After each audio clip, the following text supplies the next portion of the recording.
Hello guys, तो स्वागत है आपका हमारे एक और न्यू वीडियो में। और आज हम देखेंगे कक्षा 12th केमिस्ट्री में द्रव में गैस जो कि है लिक्विड इन गैस। इससे पहले द्रव में द्रव लिक्विड इन लिक्विड था, वो हमने नहीं लिया क्योंकि वो जो है कनेक्टेड है द्रव में गैस से, इसलिए पहले इसे लिया। ठीक है।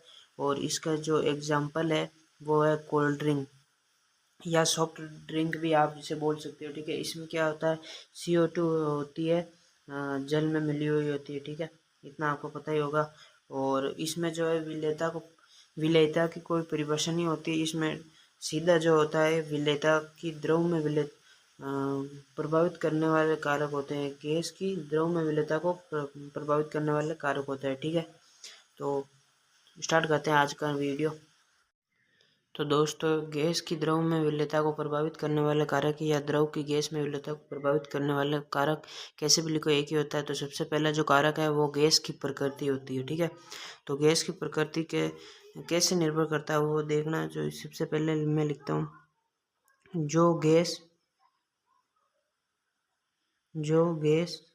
विलायक जो गैस विलायक से क्रिया करके यौगिक बनाती है,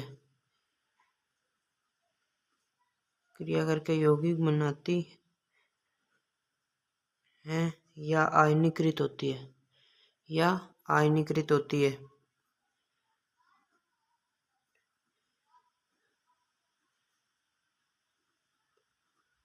वह अधिक घुलनशील होती है। ठीक है, वह अधिक घुलनशील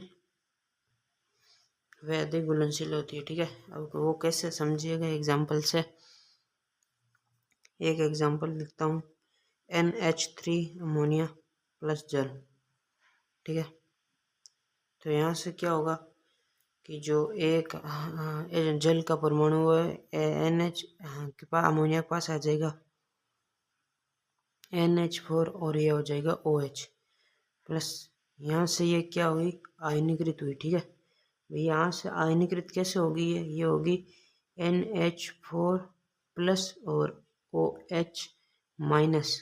ठीक है, ऐसे ही आयनीकृत होती है, घुलनशील होकर। ठीक है, दूसरा CO2 प्लस H2O, यहाँ से बनेगा CO3 HCO3 minus plus H plus बनेगा यहाँ से। ठीक है, तो इस प्रकार ये अभिक्रियाएं मिल के दोनों विलायक में मिल के क्रिया करती है और आयनीकृत होती है या घुलनशील हो जाती है। ठीक है, यही ये परिभाषा बोल रही है, जो गैस विलायक से क्रिया करके यौगिक बनाती है या आयनीकृत होती है वह अधिक घुलनशील हो। जैसे ये भी गैस है और ये विलायक है H2O जल, तो इसमें मिलके ये आयनीकृत हो रही है। CO2 गैस जल में मिलकर आयनीकृत हो रही है, तो ये अधिक घुलनशील है, यही बोलना चाह रहा। ठीक है, और वह गैस है जो विलायक से क्रिया करके यौगिक नहीं बनाती या आयनीकृत नहीं होती है, वह कम घुलनशील होती है। ठीक है, मैं लिख देता हूँ नोट के पॉइंट में आप। तो वह गैस है जो विलायक से क्रिया करके यौगिक नहीं बनाती है या आयनीकृत जो है नहीं होती है, वह कम घुलनशील होती है। एग्जाम्पल क्या है, H2N2O2। ठीक है, अब हम देखेंगे नेक्स्ट कारक इसका। तो दोस्तों, ये एक फैक्ट और है, वो गैस की प्रकृति से रिलेटेड ही है कि जिस गैस का अवशोषण गुणांक जो ज़्यादा होता है वह अधिक घुलनशील होती है, और जिस गैस का अवशोषण गुणांक कम होता है वह कम घुलनशील होती है। जैसे वहाँ पे गैस की विलायक से क्रिया या यौगिक में आए और आयनीकृत होती तो वह घुलनशील होती, और नहीं होती आयनित या यौगिक नहीं बनाती तो वह कम घुलनशील होती। जो उसी प्रकार से फैक्ट है कि जो गैस ज़्यादा अवशोषित होगी उसका गुणांक ज़्यादा होगा और वह ज़्यादा घुलनशील होगी, और जो गैस कम अवशोषित होगी और उसका अवशोषण गुणांक फिर कम आएगा तो वह घुलनशील कम होगी। ये सीधा सीधा फैक्ट है कि अवशोषण गुणांक समानुपाती होता है घुलनशीलता। ठीक है, अब अपन नेक्स्ट जो विलायक की प्रकृति देखते हैं, वो कारक है सेकंड है विलायक की प्रकृति। तो दोस्तों, विलायक की प्रकृति में जो अपन ने नेक्स्ट वीडियो में देखा था, लाइक डिजोल्व लाइक कॉन्सेप्ट, वो यहाँ पर सेम अप्लाई होता है। समान समान को घोलता है, जैसे कि ध्रुवीय ध्रुवीय को घोलेगा और अध्रुवीय अध्रुवीय को घोलेगा। जैसे हमने कल देखा था कि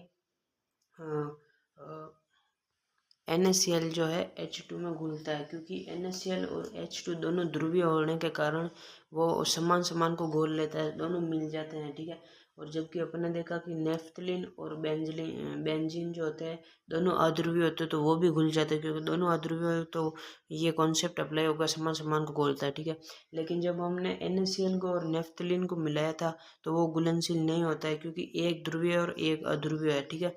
तो इस प्रकार यहीं पे भी वही सीन है पूरा कि गैसें जल में अधिक घुलनशील होती है और कार्बनिक विलायकों में कम होती है। कैसे कैसे कि HCl को जब आप जल में घोलोगे, HCl को आप जल में घोलोगे H2O में, तो वो घुलता है, क्योंकि ये दोनों ध्रुवीय है, दोनों में प्लस माइनस आयनिक होते हैं, ठीक है ना। कैसे होता है देखना, ये O, ये H, ये H, ये पार्शल पॉजिटिव, ये पार्शल पॉजिटिव, ये पार्शल नेगेटिव, ये हो गया H2। अब HCl, ये Cl पार्शल नेगेटिव, और यहाँ पर वापस आ जाएगा H पार्शल पॉजिटिव। अब क्या होता है कि ये Cl अधिक ऋणात्मक विद्युत ऋणात्मक तत्व होता है, तो इन H को अपनी ओर आकर्षित करता है, ठीक है। तो ये इसे बॉन्ड बना लेता है, और OH तो जुड़ा ही रहता है, ऑक्सीजन तो हाइड्रोजन से जुड़ी रहती है, और ये जो ऑक्सीजन ये भी ज़्यादा विद्युत ऋणात्मक होने के कारण इस हाइड्रोजन को खींचता है, तो इनके बीच में जो बॉन्ड में बन जाता है पार्श्व पार्श्व का, ठीक है। तो वहाँ से ध्रुवीय प्रकृति आ जाती है और ये घुल जाते हैं, ठीक है। इसी प्रकार जो है NH3H2O में घुलता है। तो अब अपन देखेंगे नेक्स्ट वीडियो, इसमें ज़्यादा कुछ नहीं था। और ताप का प्रभाव यहाँ से मतलब आपको ये बस समझना है, इनसे क्वेश्चन नहीं आते हैं, ठीक है। अब देखेंगे अपन ताप का प्रभाव। तो तापमान के प्रभाव में आपको सिर्फ इतना ही याद रखना है कि कम तापमान पर द्रव में जो गैस होती है उसकी विलेयता को अधिक देखा गया है, ठीक है। और अधिक तापमान पर द्रव में गैसों की विलेयता को कम देखा गया है, बस यही आपको ध्यान रखना है। अब देखेंगे अपन दाब का प्रभाव, वहीं से ही अपने जो है हेनरी का नियम निकल के आएगा, तो आपको देखते रहना है, पूरा इम्पोर्टेंट है, ठीक है। तो दोस्तों आप अब पढ़ेंगे अपन दाब का प्रभाव। दाब का प्रभाव में क्या है कि जैसे आपको एक कॉन्सेप्ट बताता हूँ कि जब भी आप जैसे शिकंजी पीने जाते हैं, तो शिकंजी वाला क्या करता है, जब शिकंजी बनाने के लिए पानी में CO2 गैस को पानी में मिलाने के लिए दाब डालता है, ठीक है।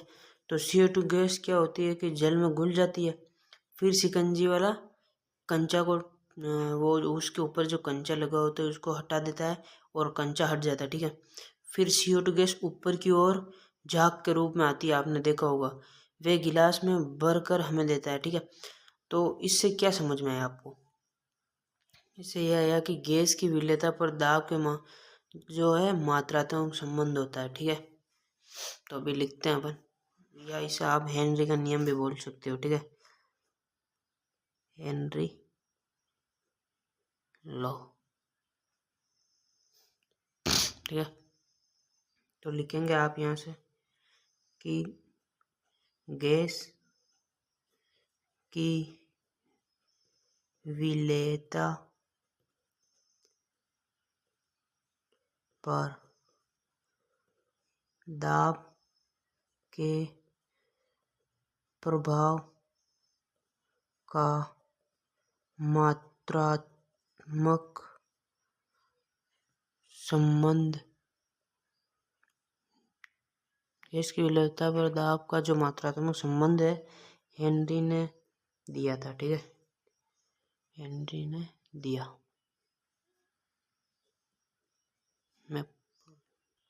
तो दोस्तों मैंने आपके लिए पूरी परिभाषा लिख दी कि गैस की विलेयता पर दाब का जो मात्रात्मक संबंध हेनरी ने दिया था, इसलिए इसे हेनरी का नियम कहते हैं। हेनरी के नियमानुसार जो है स्थिर ताप पर गैस की विलेयता गैस के दाब के समानुपाती होती है, ठीक है।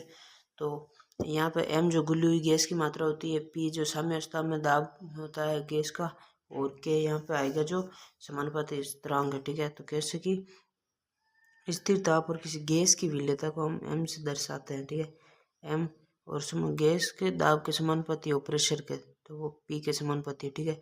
तो जब ये समानुपाती का चिन्ह हटेगा यहाँ पे आएगा K, ठीक है, K P। तो ये हो गया हेनरी के नियम से, ठीक है। अब ये हेनरी का नियम था जो फर्स्ट परिभाषा थी। इसकी सेकंड परिभाषा अलग है, जो कि आपको लग रहा होगा कि ये कौन सा नियम है। दूसरा नियम है वो जो रिलेटेड आप हमेशा पढ़ते हो, ठीक है। तो वो अपन पढ़ेंगे नेक्स्ट वीडियो में। यहाँ पे हमने वहाँ पर हेनरी नी स्थिरांक और विलेयता के मध्य संबंध स्थापित करेंगे, ठीक है। यहाँ से क्वेश्चन पूछा जाता है, ठीक है। और ये वीडियो ज़्यादा लंबा हो जाएगा, इसलिए मिलते हैं नेक्स्ट वीडियो में। और आपको वीडियो अच्छा हो तो लाइक करना, और चैनल पर नया हो तो सब्सक्राइब करना, और ज़्यादा से ज़्यादा शेयर करो, ठीक है। मिलते हैं नेक्स्ट वीडियो में।